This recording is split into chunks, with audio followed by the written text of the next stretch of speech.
او جی بالکل وکړئ.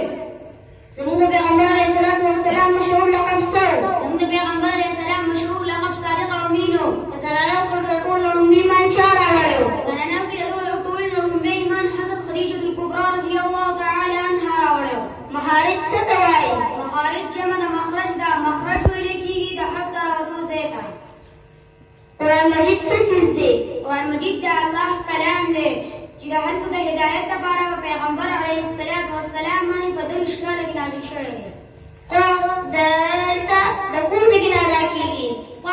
دلته ادا کېږي د ژبې د سر او د بره مخامخ په غاښونو د ویښونو نه.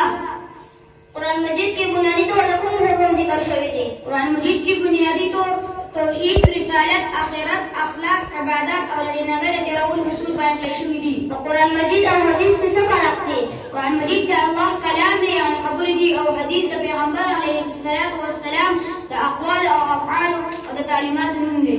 په سورة العصر کې د انسان د هوساینې د بچ کېدو کوم شرطونه بیان شوي دي؟ په سورة العصر کې ایمان، نیک عمل، د صبر تلقین او د حق خبرو نصیحت دی بیان کړل شوی دی.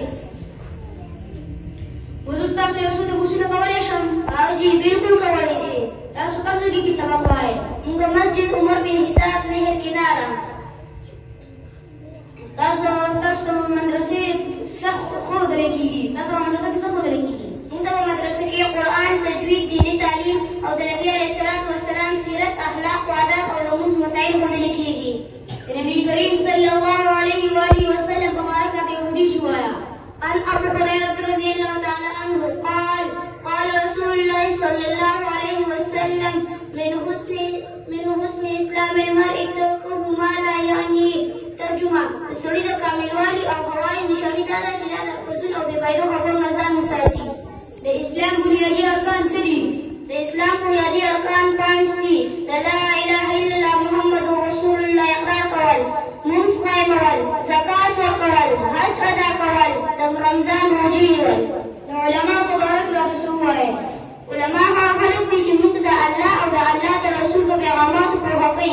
د دوی مثال داسې دی چې په تیاره کې د تللو د رڼا یو څراغ. چې علما نه وي نو په دین پوهېدل مشکل دي. چې علما نه وي نو په دین پوهېدل مشکل دي، او چې څراغ نه وي نو په تیاره کې تلل مشکل دي. د دې وجې نه د دوی مثال د دوی احترام د زړه نه پکار دی.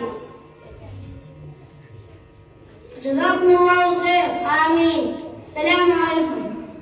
وعليكم السلام ورحمة الله وبركاته.